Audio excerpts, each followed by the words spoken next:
Hello fellow YouTubers, this is Tombstone284 once again with another Star Trek, the official Starships Collection review. This one is issue 9, the U.S.S Defiant. Launched in 2370, it's a Defiant class and it was built as a warship originally to fight the Borg. But it turned out that the Borg threat had pretty much diminished for the Alpha Quadrant, so they used it in response to the threat of the Dominion during the Dominion War.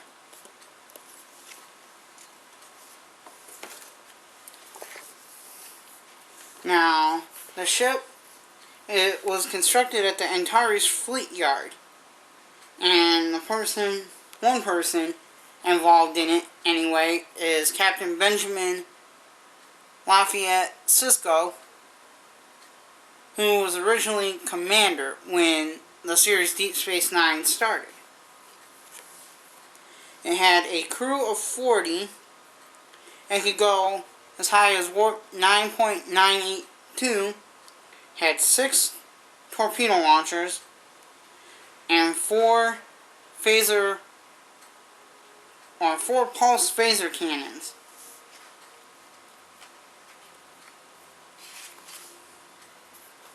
Now, the Defiant, as people know, was the original Defiant. NX 74205 was destroyed at a battle of the Jintaka system. But, all that aside, the ship was definitely a good warship. And yes, I will have to agree, was the most heavily armed ship in Starfleet. Now, there was several different concepts for the Defiant, as you can see by the book here. I'll see if I can't zoom out. There we go. There was this one here. I'm not sure what that was supposed to be. It looked real funky. Like it kind of had old school Constitution type warp nacelles. Then you had this drawing and then that one. Then finally you had the what they call the U.S.S Valiant, which that particular style I think is used in Star Trek Online, the game. Then they had this one also, but ultimately they went with the design that we all know for the U.S.S Defiant, which of course is that right there.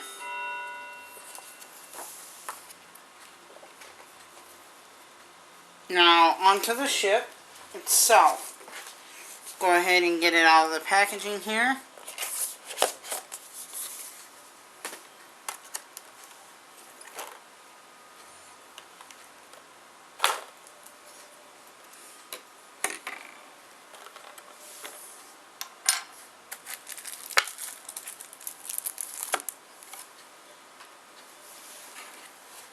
Now, the ship has a tiny bit of weight for a ship its size. The top half here, you can see where it separates and everything. If you look, and then they could have painted the right here a little bit brighter blue to make it appear as like it does in the show, but all in all it's still good.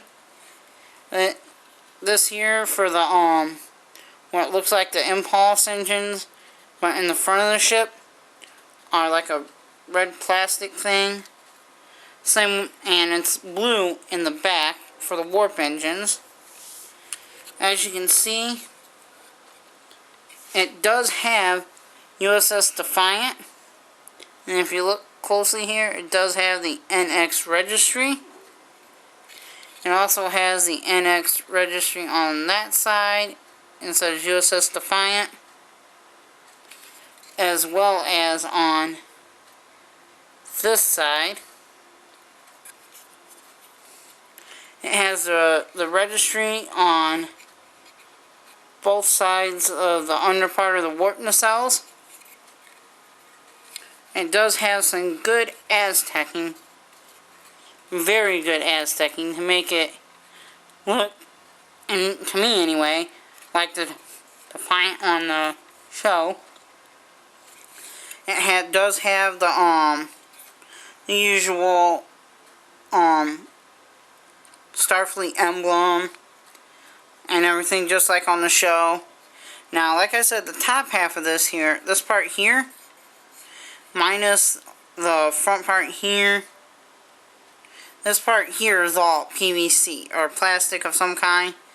This part here, from here on to pretty much onto like right here is metal die cast. And I just seen something that I hadn't seen before. If you look, it has the Defiant and then registry on the bottom near the very back of the tail of the ship.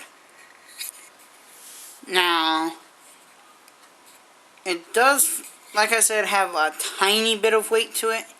I thought it might have a little more. It looks like it's all die cast at first glance, but it's not.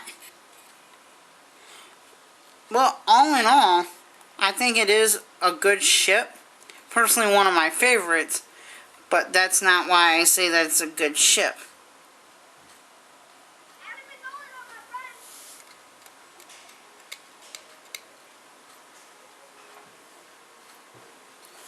That being said, let's get to the stand.